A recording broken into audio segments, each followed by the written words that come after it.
ശ്രീ ഗുരുഭ്യോ നമഃ. എല്ലാവർക്കും നമസ്കാരം.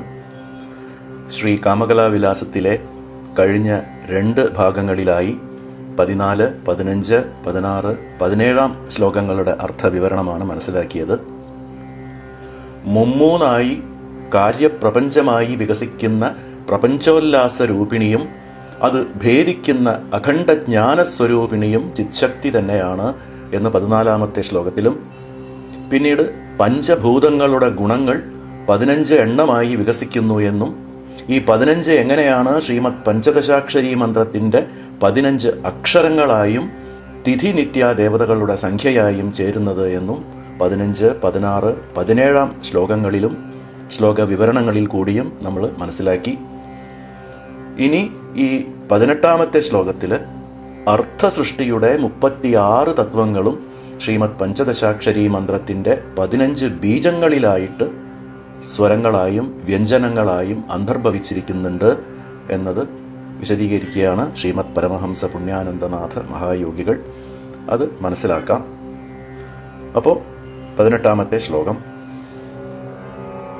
അച്വ്യഞ്ജന ബിന്ദുത്രയ സമഷ്ടിർ ഭേദൈർ വിഭാവിതാകാര ഷട്ത്രിംശത്തത്വാത്മാ തത്വാതീതാ ച കേവലാ വിദ്യ. പദം പിരിച്ച് പറയാം. അച്ച് വ്യഞ്ജന ആണ് സന്ധിയിൽ അജ്വ്യഞ്ജന എന്നാവുന്നത്.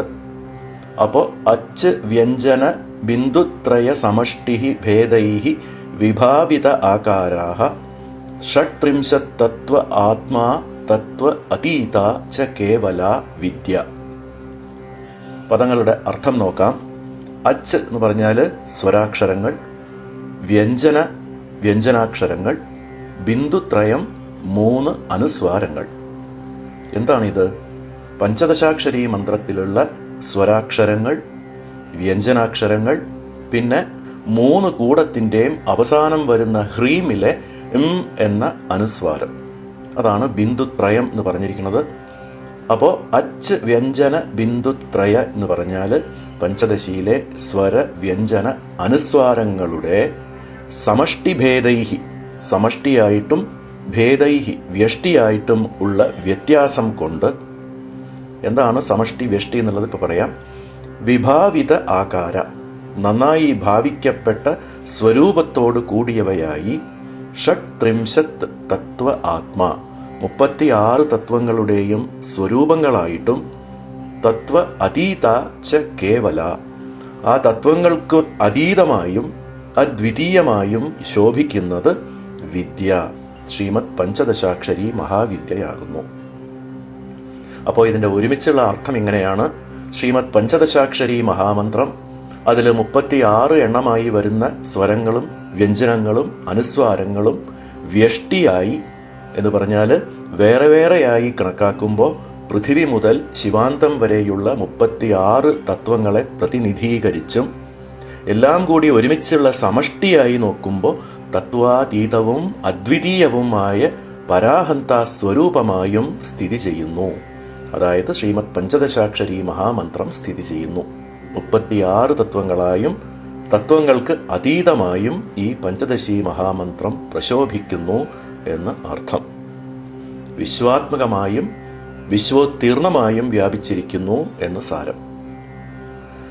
ശ്രീ കാമകലാവിലാസത്തിന്റെ കർത്താവായ ശ്രീമദ് പരമഹംസ പുണ്യാനന്ദനാഥ മഹായോഗികൾ ഹാദിവിദ്യോപാസകൻ ആണ്. ശ്രീവിദ്യയുടെ ഹാദിവിദ്യാ വിഭാഗത്തിൽപ്പെട്ട പഞ്ചദശി മന്ത്രത്തിന് തന്നെയാണ് ഈ ശ്ലോകം അദ്ദേഹം ചെയ്തിരിക്കുന്നത് എന്ന് നമുക്ക് മനസ്സിലാക്കാൻ കഴിയും. എന്താണ് ഹാദിവിദ്യ എന്നത് നമ്മൾ ആദ്യത്തെ ദിവസം തന്നെ മനസ്സിലാക്കിയതായിരുന്നു. ഹകാരത്തിൽ തുടങ്ങുന്നത് കൊണ്ടാണ് ഹാദിവിദ്യ. ഹകാരത്തിൽ തുടങ്ങുന്ന പഞ്ചദശി മന്ത്രം, അതായത് ഹകാരം, സകാരം, കകാരം, ലകാരം, പിന്നെ ഹ്രീം, അത് ആദ്യത്തെ കൂടം. ഹകാരം, സകാരം, കകാരം, ഹകാരം, ലകാരം, പിന്നെ ഹ്രീം, അത് രണ്ടാമത്തെ കൂടം.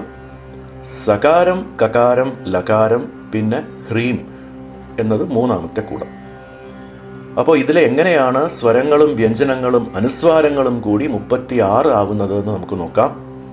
ആദ്യത്തെ വാഗ്ഭവകൂടം ഹകാരം, സകാരം, കകാരം, ലകാരം, പിന്നെ ഹ്രീം. ഇതിൽ ഓരോ അക്ഷരത്തിലും വ്യഞ്ജനം, സ്വരം രണ്ടും ചേർന്നിട്ടുള്ളതാണ്. ഉദാഹരണത്തിന് ഇഹ് പ്ലസ് ആ ആണ് ഹ. അപ്പോ ഇഹ് ആ, ഇസ് ആ, ഇക്ക് ആ, ഇല് ആ, പിന്നെ ഹ്രീം, ഇഹ്, ഇർ, ഈ, ഇം. ഇതിലാകെ 5 സ്വരങ്ങൾ, 6 വ്യഞ്ജനങ്ങൾ, പിന്നെ ഒടുവിലത്തെ ഒരു ബിന്ദു. അപ്പോൾ ആകെ 12. ഒരു കടലാസിൽ അക്ഷരങ്ങൾ പിരിച്ച് എഴുതി നോക്കിയാൽ ഇത് മനസ്സിലാവും. രണ്ടാമത്തെ കൂടത്തിൽ ഇഹ് ആ, ഇസ് ആ, ഇക്ക് ആ, ഇഹ് ആ, ഇല് ആ, പിന്നെ ഹ്രീം, ഇഹ്, ഇർ, ഈ, ഇം. ഇതിൽ 6 സ്വരങ്ങളാണ്. അതായത് ആ, ആ, ആ, ആ, ആ, അങ്ങനെ 5. പിന്നെ അവസാനം ഹ്രീമിലുള്ള ഈ, അത് കൂടുമ്പോൾ 6. അതുപോലെ 7 വ്യഞ്ജനങ്ങൾ ഇഹ്, ഇസ്, ഇക്ക്, ഇഹ്, ഇല്, പിന്നെ ഹ്രീമിലെ ഇഹ്, ഇർ കൂടുമ്പോൾ ആകെ 7 വ്യഞ്ജനങ്ങൾ. പിന്നെ അവസാനത്തെ അനുസ്വാരം എം, അതും കൂടുമ്പോൾ ആകെ 14.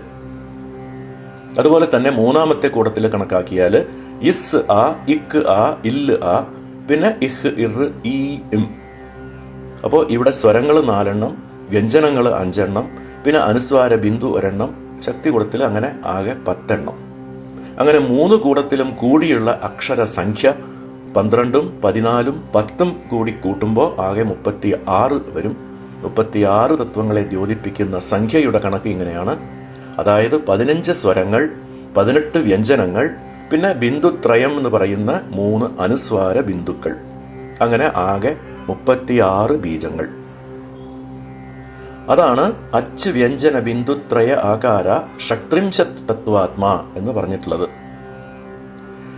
പഞ്ചദശി മന്ത്രത്തിലെ ഈ 36 തത്വങ്ങൾ വ്യാപിച്ചിട്ടുള്ളത് യോഗിനി ഹൃദയത്തിലും പറയുന്നുണ്ട്. യോഗിനി ഹൃദയം മന്ത്രസങ്കേതത്തിൽ വരുന്ന ശ്ലോകങ്ങളാണ് ഈ 3 ശ്ലോകങ്ങൾ. തന്ത്രശാസ്ത്രങ്ങളിലുള്ള ശ്ലോകങ്ങൾ നേരിട്ട് എടുത്ത് വിശദീകരിക്കുന്നത് കുറച്ചും കൂടി ആധികാരികതയാവുന്നത് കൊണ്ടാണ് ശ്ലോകം ഉദ്ധരിച്ച അർത്ഥം വിവരിക്കുന്നത്. ഈ സംഗതി നേരത്തെ ഞാൻ പറഞ്ഞിട്ടുള്ളതുമാണ്. അപ്പോൾ ഇതാണ് ആ ആദ്യത്തെ ശ്ലോകം. ഇത് പലയിടത്തും ഉദ്ധരിച്ച് കാണുന്ന വളരെ പ്രസിദ്ധമായ ഒരു ശ്ലോകമാണ്. യോഗിനി ഹൃദയം ദ്വിതീയ പടലത്തിലെ 31ാമത്തെ ശ്ലോകം.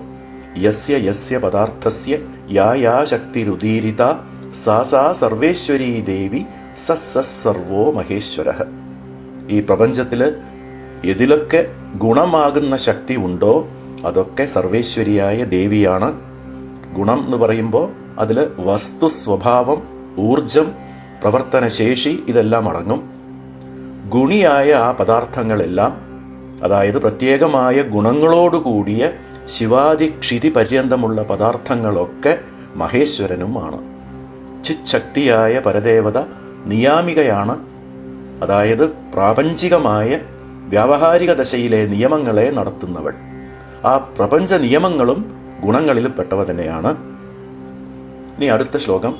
വ്യാപ്ത പഞ്ചദശാർണൈഹി സാ വിദ്യ ഭൂതഗുണാത്മിക പഞ്ചഭിശ്ച തഥാ ഷഡ്ഭിശ്ചതുർഭിരപി ചാക്ഷരൈഹി. അതായത് പഞ്ചഭൂതങ്ങളുടെ ഗുണസ്വരൂപിണിയായ ഗുണാത്മികയായ ആ ചിത്ശക്തി വിദ്യയായ 15 ബീജങ്ങളിൽ 5, 6, പിന്നെ 4 എന്നിങ്ങനെയുള്ള അക്ഷരസംഖ്യകളുടെ കണക്കിൽ വ്യാപിച്ചിരിക്കുന്നു. പഞ്ചഭിശ്ച തഥാ ഷഡ്ഭിഹി ചതുർഭിർ അപി ച അക്ഷരൈഹി. അടുത്ത ശ്ലോകം. സ്വരവ്യഞ്ജന ഭേദേന സപ്തത്രിംശത് പ്രഭേദിനി സപ്തത്രിംശത് പ്രഭേദേന ഷട്രിംശത് തത്വരൂപിണി. സ്വരവ്യഞ്ജന ഭേദേന, സ്വരങ്ങളെയും വ്യഞ്ജനങ്ങളെയും പിരിക്കുമ്പോൾ 37 സംഖ്യയാകുന്നു. സപ്തത്രിംശത് പ്രഭേദിനി, 37 ആയിട്ടുള്ള ആ ഭേദനത്തില് ചിത്ശക്തി 36 തത്വങ്ങളുടെ ഗുണാത്മികയാണ്. ഷട്രിംശത് തത്വരൂപിണി. എന്നാൽ തത്വാതീത സ്വഭാവാച വിദ്യേഷ ഭാവ്യത്തെ സദാ. തത്വാതീതമായതാണ് 37ാമത്തേത്. ഈ വിദ്യയെ, അതായത് ശ്രീമദ് പഞ്ചദശാക്ഷരി മന്ത്രത്തെ ധ്യാനിക്കുമ്പോൾ ആ തത്വാതീത സ്വഭാവത്തെയാണ് എപ്പോഴും ധ്യാനിക്കേണ്ടത്. വിദ്യേഷാ ഭാവ്യത്തെ സദാ. വളരെ പ്രധാനമായിട്ടുള്ള ഒരു നിർദ്ദേശമാണ് ഇവിടെ തന്നിട്ടുള്ളത്. മോക്ഷവിദ്യയായ ശ്രീവിദ്യാ സാധനയുടെ പരമോന്നത ലക്ഷ്യം തത്വാതീത പദം തന്നെയാണ് എന്ന് ഇവിടെ സൂക്ഷ്മാർത്ഥം ഗ്രഹിക്കേണ്ടതാണ്. ഈ യോഗിനി ഹൃദയ പദ്യങ്ങൾ ഇതിന്റെ ദീപികാ വ്യാഖ്യാനത്തിൽ ശ്രീ അമൃതാനന്ദനാഥർ, അദ്ദേഹം ശ്രീ പുണ്യാനന്ദനാഥ മഹായോഗികളുടെ ശിഷ്യൻ തന്നെയാണ്. അതുകൊണ്ട് അദ്ദേഹം ഹാദി വിദ്യയായിട്ടാണ് അക്ഷരങ്ങളെ പിരിച്ചിരിക്കുന്നത്. 3 കൂടങ്ങളുടെയും ഒടുവിൽ വരുന്ന ഹ്രീങ്കാരത്തിന്റെ സമഷ്ടി രൂപത്തെയാണ് 37ാമത്തെ തത്വാതീത സ്വരൂപമായിട്ടും പറഞ്ഞിരിക്കുന്നത്. പക്ഷേ ഇത് കാതിവിദ്യ പഞ്ചദശിയിൽ കിട്ടില്ല. കാരണം വാഗ്ഭവ കൂടത്തില് 5 സ്വരങ്ങളും 4 വ്യഞ്ജനങ്ങളും പിന്നെ അനുസ്വാരവും മാത്രമേ ഉള്ളൂ. അതുകൊണ്ട് കാതിവിദ്യ പഞ്ചദശിയിൽ ആകെ 34 അക്ഷരങ്ങളെ കിട്ടുള്ളൂ. പക്ഷേ ചിദ്വല്ലി വ്യാഖ്യാനത്തില് ശ്രീ നടനാനന്ദനാഥർ ഈ 36ന്റെ കണക്ക് കാതിവിദ്യയ്ക്കും യോജിക്കുന്നതാണ് എന്ന് പറഞ്ഞിട്ടുണ്ടെങ്കിലും അത് വ്യക്തമാക്കിയിട്ടില്ല.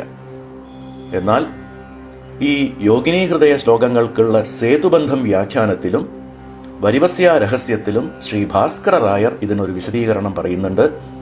വരിവസ്യ രഹസ്യത്തില് ദ്വിതീയാംശത്തില് സമ്പ്രദായാർത്ഥ നിരൂപണത്തില് 3 ബിന്ദുക്കൾക്കും, അതായത് 3 അനുസ്വാരങ്ങൾക്കും ശേഷം നാദം എന്നൊരംശം, ഒരു സൂക്ഷ്മാംശം കൂടിയുണ്ട് എന്ന് കണക്കാക്കി 34ഉം 3ഉം 37 അക്ഷരങ്ങൾ ഉണ്ടെന്നും അതിൽ 36 അക്ഷരങ്ങൾ 36 തത്വങ്ങളെയും 37ാമത്തേത് വാഗ്ഭവകൂടത്തിലുള്ള ഏകാരമാണ് എന്നും ഏകാരം തത്വാതീത പരാഹന്ത സ്വരൂപത്തെയും കുറിക്കുന്നു എന്നും അഭിപ്രായപ്പെട്ടിട്ടുണ്ട്. വിദ്യായാഹ പ്രാണഭൂത സംസ്തത് വാച്യ ഏകാദശ സ്വര, അതായത് ശ്രീവിദ്യാമന്ത്രമായ പഞ്ചദശാക്ഷരി മന്ത്രത്തിന് പ്രാണനാകുന്ന ഏകാദശ സ്വരം.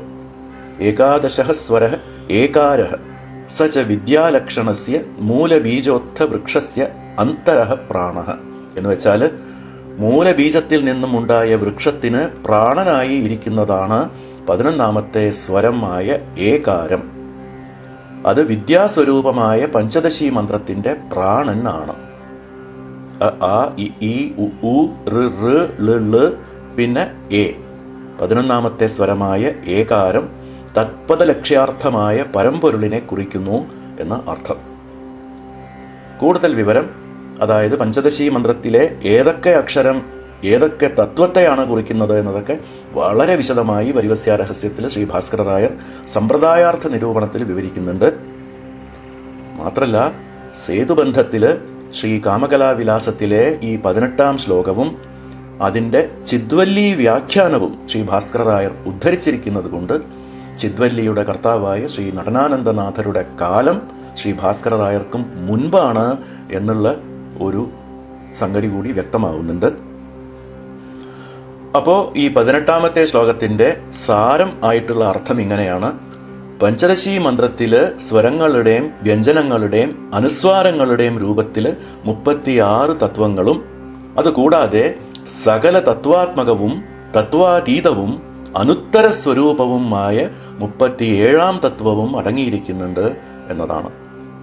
അങ്ങനെ ശ്രീമദ് പഞ്ചദശാക്ഷരി മന്ത്രം 36 തത്വങ്ങളെയും ഉൾക്കൊണ്ടിരിക്കുന്നത് കൊണ്ട് തത്വാത്മകമായും 37ാമത്തേതായ തത്വാതീതമായും ഇരിക്കുന്നത് പോലെ പരദേവതയായ ശ്രീ മഹാത്രിപുരസുന്ദരിയും തത്വാത്മികയും തത്വാതീതയും ആയതുകൊണ്ട് ആ ഒരു ഭാവത്തിലും മന്ത്രത്തിനും മന്ത്രദേവതയ്ക്കും തമ്മിലുള്ള അഭേദം പറയുകയാണ് അടുത്ത 19ാമത്തെ ശ്ലോകത്തിലും. അപ്പോൾ 19ാമത്തെ ശ്ലോകം നോക്കാം. വിദ്യാപി താദൃഗാത്മാ സൂക്ഷ്മാ സാ ത്രിപുരസുന്ദരീ ദേവി വിദ്യാവേദ്യാത്മകയോരത്യന്താഭേദമാമനന്ത്യാര്യാഃ. സന്ധി പിരിച്ച് ഈ ശ്ലോകം ഇങ്ങനെ വായിക്കാം. വിദ്യാ അപി താദൃഗ് ആത്മാ സൂക്ഷ്മാ സാ ത്രിപുരസുന്ദരീ ദേവി വിദ്യാവേദ്യ ആത്മകയോഃ അത്യന്ത അഭേദം ആമനന്തി ആര്യാഃ. പഞ്ചദശി മന്ത്രത്തിനും മന്ത്രദേവതയായ ശ്രീ മഹാത്രിപുരസുന്ദരീ ദേവിക്കും താദൃഗാത്മ താദൃശമായ സാമ്യം വീണ്ടും ഊന്നി പറഞ്ഞിരിക്കുകയാണ് ഇവിടെ. വിദ്യ ജ്ഞാനസ്വരൂപിണിയും സൂക്ഷ്മ അപരിച്ഛേദ്യയും ദേവി സ്വയം പ്രകാശരൂപിണിയുമായ സാ ത്രിപുരസുന്ദരി അപി പ്രസിദ്ധയായ ആ ശ്രീ മഹാത്രിപുരസുന്ദരി ദേവിയും കൂടി താതൃഗാത്മ, ആ പഞ്ചദശി മന്ത്രം പോലെ തന്നെ തത്വാത്മകമായും തത്വാതീതമായും പരിലസിക്കുന്ന സ്വരൂപമുള്ളവളാകുന്നു. അതുകൊണ്ട് വിദ്യ വേദ്യ ആത്മകയോഹോ, ശ്രീമദ് പഞ്ചദശി വിദ്യയ്ക്കും അതുകൊണ്ടറിയപ്പെടുന്ന വേദ്യ എന്ന് പറഞ്ഞാൽ അതുകൊണ്ടറിയപ്പെടുന്ന അതിൻ്റെ അധിഷ്ഠാന ചൈതന്യരൂപിണിയായ ശ്രീ മഹാത്രിപുരസുന്ദരി ദേവിക്കും തമ്മിലുള്ള നൈസർഗികമായ സ്വഭാവത്തിൽ അത്യന്ത അഭേദം, സാർവകാലികമായ അഭേദത്തെ ആമനന്തി ആര്യാഹ, മഹാത്മാക്കൾ സിദ്ധാന്തിക്കുന്നു. അതായത് ശ്രീമദ് പഞ്ചദശി മന്ത്രം പോലെ തന്നെ തത്വാത്മികയും തത്വാതീതയുമാണ് സ്വയം പ്രകാശസ്വരൂപിണിയും പരാഭട്ടാരികയുമായ ശ്രീ മഹാത്രിപുരസുന്ദരി. ജ്ഞാനസ്വരൂപിണിയായതുകൊണ്ട് തത്വാത്മികയും സൂക്ഷ്മ ആയതുകൊണ്ട് തത്വാതീതയുമാണ് എന്ന് സാരം. അതുകൊണ്ട് വിദ്യയ്ക്കും വേദ്യയ്ക്കും തമ്മിൽ ശ്രീവിദ്യയായ ശ്രീമദ് പഞ്ചദശാക്ഷരി മഹാമന്ത്രത്തിനും മന്ത്രദേവതയായ ശ്രീ മഹാത്രിപുരസുന്ദരിക്കും ഉപാസകോത്തമന്മാരായ മഹാത്മാക്കൾ സർവത്ര അഭേദം പറഞ്ഞിരിക്കുന്നു എന്ന് അർത്ഥം. പൂർണ്ണജ്ഞാനികളാണ് ഈ മഹാത്മാക്കൾ. ആരാണ് അവർ? നിരസ്തഭേദാഹ സർവത്ര ശിവയേകദൃഷ്ടയ പൂർണ്ണജ്ഞാനിനഃ, ഭേദഭാവമശേഷമില്ലാതെ സർവത്ര ശിവദൃഷ്ടിയുള്ള, സർവവും ശിവമയമായി കാണുന്നവരാണ് പൂർണ്ണജ്ഞാനികൾ. ശ്രീ നടനാനന്ദനാഥർ പറഞ്ഞിരിക്കുന്നത് സാർവകാലിക ഐക്യം സർവത്ര പ്രതിപാദയന്തി പരമേശ്വര പ്രമുഖാഹ പരമയോഗിനഃ എന്നാണ്. അതായത് ശ്രീ പരമേശ്വരൻ തൊട്ടുള്ള സകലവിധ യോഗീശ്വരന്മാരും സർവത്ര എന്ന് വെച്ചാൽ അവരുടെ എല്ലാ ഉപദേശങ്ങളിലും ശാസ്ത്രങ്ങളിലും എക്കാലത്തുമുള്ള ഈ മന്ത്രദേവത ഐക്യം തന്നെയാണ് പ്രതിപാദിക്കുന്നത് എന്നാണ്. ശ്രീമദ് പഞ്ചദശാക്ഷരി മന്ത്രത്തിന്റെ ഭാവാർത്ഥം എന്ന് പറയുന്നതാണ് മന്ത്രത്തിനും ദേവതയ്ക്കും തമ്മിൽ യാതൊരു ഭേദവുമില്ല എന്ന ഭാവത്തോടുകൂടി നിർവഹിക്കേണ്ട മന്ത്രജപ സാധന. ഈ ഭാവാർത്ഥം യോഗിനി ഹൃദയത്തിൽ 3 ശ്ലോകങ്ങളിലായിട്ടാണ് പറഞ്ഞിട്ടുള്ളത്. ആ ശ്ലോകങ്ങൾക്ക് ദീപികാ വ്യാഖ്യാനത്തിൽ ശ്രീ അമൃതാനന്ദനാഥർ ഹാദിവിദ്യാ സമ്പ്രദായ പ്രകാരവും ശ്രീ ഭാസ്കരരായർ തന്റെ സേതുബന്ധം വ്യാഖ്യാനത്തിൽ കാദിവിദ്യാ സമ്പ്രദായ പ്രകാരവുമാണ് അതിവിസ്തൃതമായി വ്യാഖ്യാനിച്ചിരിക്കുന്നത്. ഈ 3മാണ് യോഗിനി ഹൃദയത്തിലെ ഭാവാർത്ഥം വിവരിക്കുന്ന ആ ശ്ലോകങ്ങൾ. ചലത്ത സംസ്ഥിതസ്യതു ധർമാധർമ്മസ്യ വാച്യസ്യ വിഷാമൃതമയസ്യ ച വാചകാക്ഷര സംയോഗാത് കഥിത വിശ്വരൂപിണി തേഷാം സമഷ്ടിരൂപേണ പരാശക്തിം തു മാതൃകാം കൂടത്രയാത്മികാം ദേവീം സമഷ്ടിവ്യഷ്ടിരൂപിണീം ആദ്യാം ശക്തിം ഭാവയന്തോ ഭാവാർത്ഥമിതി മന്യത്തെ. ഇതിന്റെ അർത്ഥം ഇങ്ങനെയാണ്: സദാ ചലിച്ചുകൊണ്ടിരിക്കുന്നതും ധർമ്മത്തിൻ്റെയും ധർമ്മരാഹിത്യത്തിൻ്റെയും രൂപത്തോടു കൂടിയതും, ഇവിടെ ധർമ്മം ശക്തിയാണ്, ധർമ്മരാഹിത്യം ശിവമാണ്.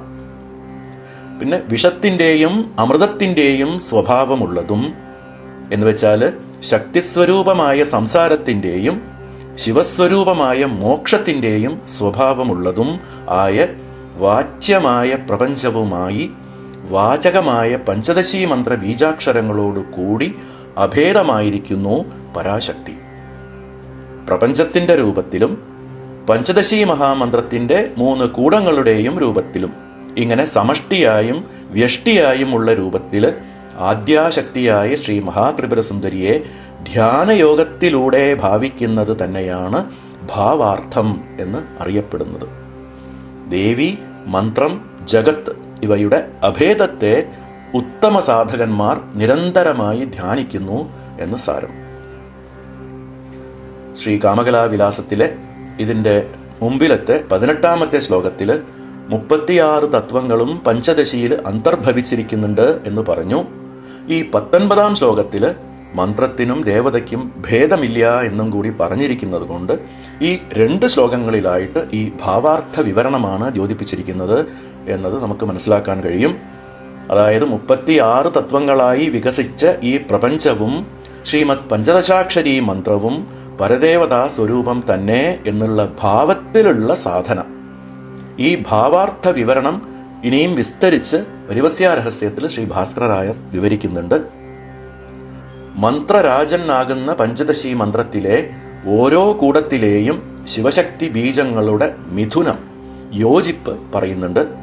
അതായത് നേരത്തെ നമ്മൾ മനസ്സിലാക്കിയതുപോലെ ശിവശക്തി മിഥുനങ്ങളാണ് അക്ഷരങ്ങൾ. ഓരോ അക്ഷരവും പിരിക്കുമ്പോൾ ഉണ്ടാകുന്ന സ്വരം ശിവാത്മകം, വ്യഞ്ജനം ശക്തിയാത്മകം. വാഗ്ഭവകൂടത്തിലെ കകാരത്തിലെ ഇക്ക് അ, ഇതിലെ ഇക്ക് ആണ് വ്യഞ്ജനം, അത് ശക്തിയാത്മകം. ആ ആണ് സ്വരം, അത് ശിവാത്മകം. അങ്ങനെ 3 കൂടങ്ങൾക്കും 3 മിഥുന വിഭാഗങ്ങളായിട്ടും 4ാമത്തെ മിഥുന വിഭാഗം ഓരോ കൂടത്തിൻ്റെയും ഒടുവിലുള്ള ഹ്രീങ്കാരമാണ് എന്നും ശ്രീ ഭാസ്കരരായർ വിവരിച്ചിട്ടുണ്ട്. ഹൃല്ലേഖാനാം തു ശിവശക്തി സാമരസ്യാത്മകം ചതുർത്ഥം മിഥുനമർത്ഥ ഹ്രീങ്കാര ഉഭയാത്മക ഇതി വചനാത്. അതായത് ഹ്രീങ്കാരം എന്ന് പറഞ്ഞാൽ ഹകാരം ശിവാക്ഷരം, ര എന്ന രേഫം ശക്തിയക്ഷരം. അതുകൊണ്ട് ശിവശക്തി ഉഭയാത്മകമായ ഹ്രീങ്കാരം 4ാമത്തെ മിഥുനമാണ്. ഈം ആകുന്ന കാമകല ഉള്ളിൽ കൊണ്ടുള്ള ഹ്രീങ്കാരമാണ് പഞ്ചദശിയുടെ 3 കൂടത്തിൻ്റെയും ഒടുവിലുള്ള ആധാര ബീജം. ശിവശക്തി സമായോഗരൂപ സമഷ്ടിജന്യത്വാത് മന്ത്രരാജ സ്പന്ദശ്ച തത് വ്യഷ്ടിരൂപൗ ശിവശക്തിമയൗ തേന ജഗന്മന്ത്രദേവീനാം അഭേദ ഇതി ഭാവനം ഭാവാർത്ഥ. അതായത് ശിവശക്തികളുടെ സമായോഗ രൂപമാകുന്ന ഹ്രീം എന്ന സമഷ്ടിയിൽ നിന്നും ശ്രീമദ് പഞ്ചദശാക്ഷരി മന്ത്രവും 36 തത്വങ്ങളുടെ മൂലകാരണമായ സ്പന്ദവും അതിൻ്റെ പരിണത ഫലമായി ഉണ്ടാകുന്ന വ്യഷ്ടിരൂപമായ പ്രപഞ്ചവും എല്ലാം ശിവശക്തിമയങ്ങളാണ്. അതുകൊണ്ട് ജഗത്തിനും മന്ത്രത്തിനും ദേവിക്കും ഇടയിൽ യാതൊരു ഭേദവുമില്ല എന്നുള്ള ഭാവനമാണ് ഭാവാർത്ഥം. തേന ജഗൻ മന്ത്രദേവീനാം അഭേദ ഇതി ഭാവനം ഭാവാർത്ഥ. തഞ്ചാവൂരിലുണ്ടായിരുന്ന വലിയ ഒരു ശ്രീ ബാല ഉപാസകനായിരുന്നു ശ്രീമദ് ബാലഹംസാനന്ദനാഥ സ്വാമികൾ. അദ്ദേഹത്തിൻ്റെ ഒരു ശ്ലോകം നമുക്ക് നോക്കാം. ശരിയായ രീതിയിൽ മന്ത്രജപ സാധന വിവരിക്കുന്ന ഒരു ശ്ലോകമാണ്. സൂക്ഷ്മാർത്ഥത്തിൽ, പ്രകടമായ അർത്ഥത്തിലല്ല, സൂക്ഷ്മാർത്ഥത്തിൽ. ശ്രീവിദ്യോപാസന ചെയ്യുന്ന സാധകർക്ക് മാത്രം കൂടുതൽ പ്രസക്തമാകുന്ന വിഷയങ്ങളാണ് ഇനി പറയാൻ പോകുന്ന വിഷയങ്ങൾ. അപ്പോൾ ഇതാണ് ആ ശ്ലോകം.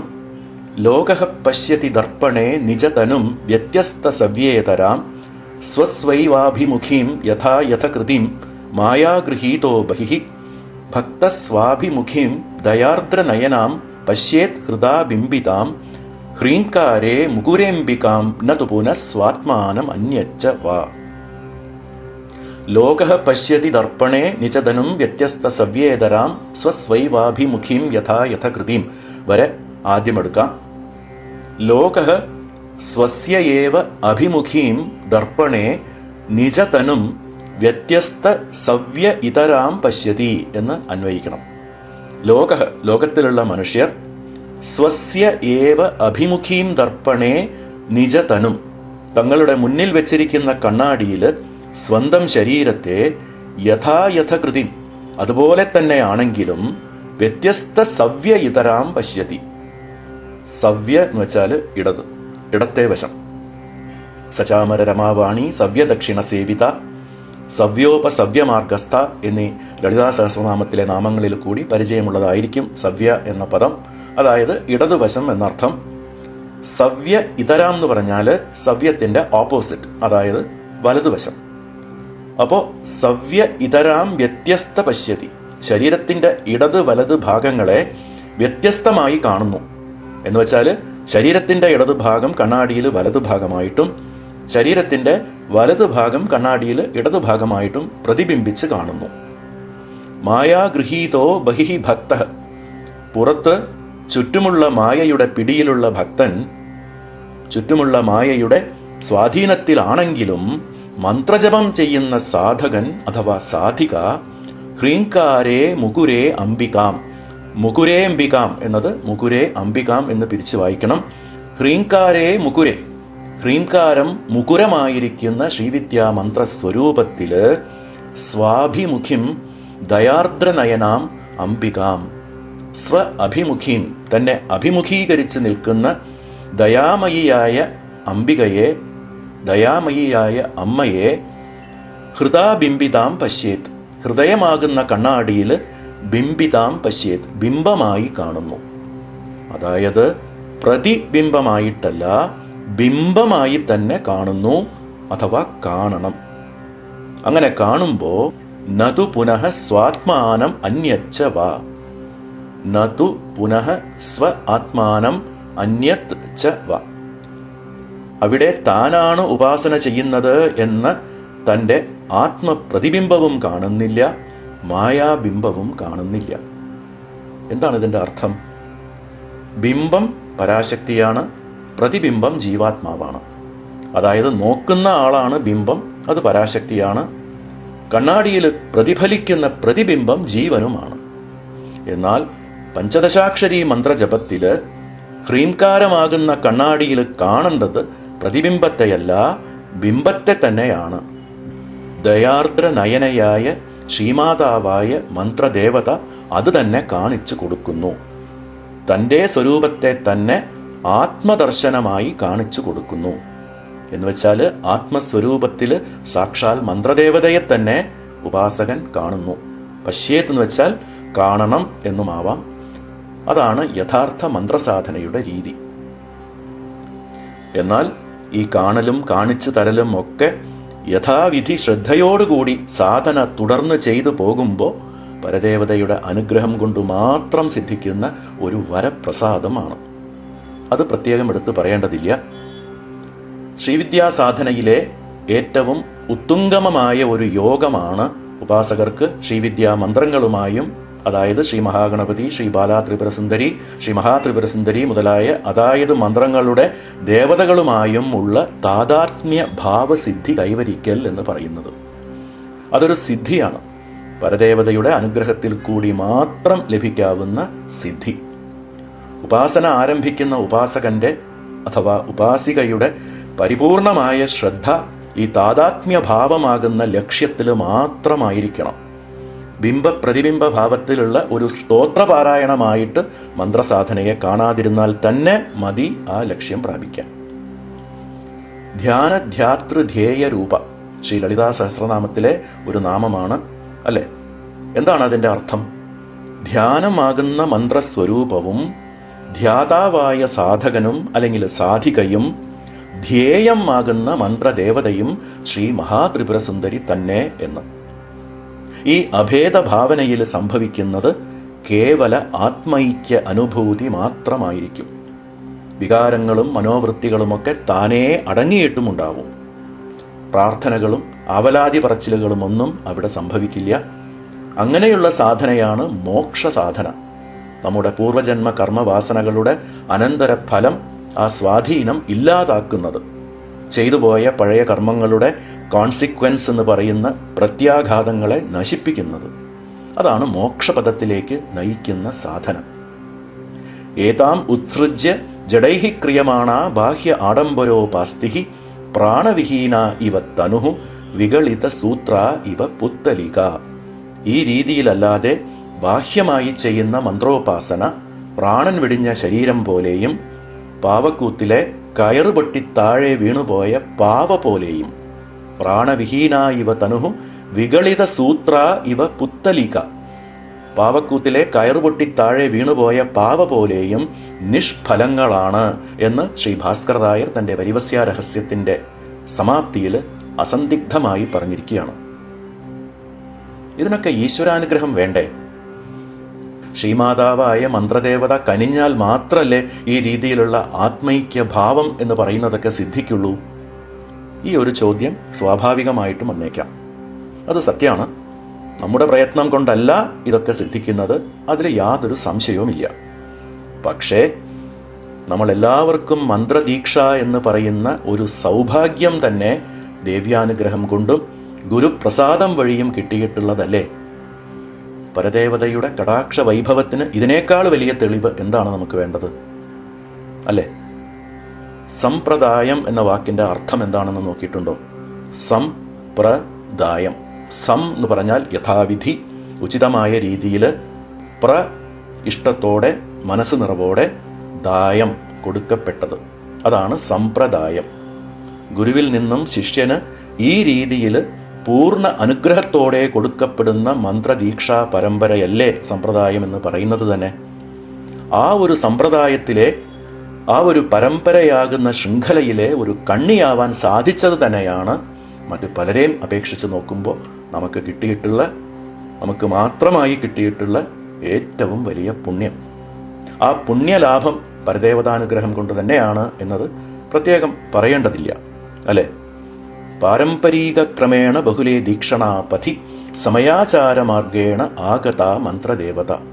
പാരമ്പരിക ക്രമത്തിൽ വളരെയധികം ദീക്ഷകളാകുന്ന ശൃംഖല വഴി നമുക്ക് ലഭിച്ച മന്ത്രദേവതയെ യഥാവിധി ചെയ്യേണ്ട ശരിയായ രീതിയിലുള്ള മന്ത്രജപ സാധനാക്രമത്തിൽ കൂടി ഉപാസിക്കാൻ ഗുരുചരണങ്ങളുടെ അനുഗ്രഹം എപ്പോഴും ഉണ്ടായിരിക്കട്ടെ എന്ന് പ്രാർത്ഥിച്ചുകൊണ്ട് ഇന്നത്തെ ഈ സംവാദം അവസാനിപ്പിക്കാം.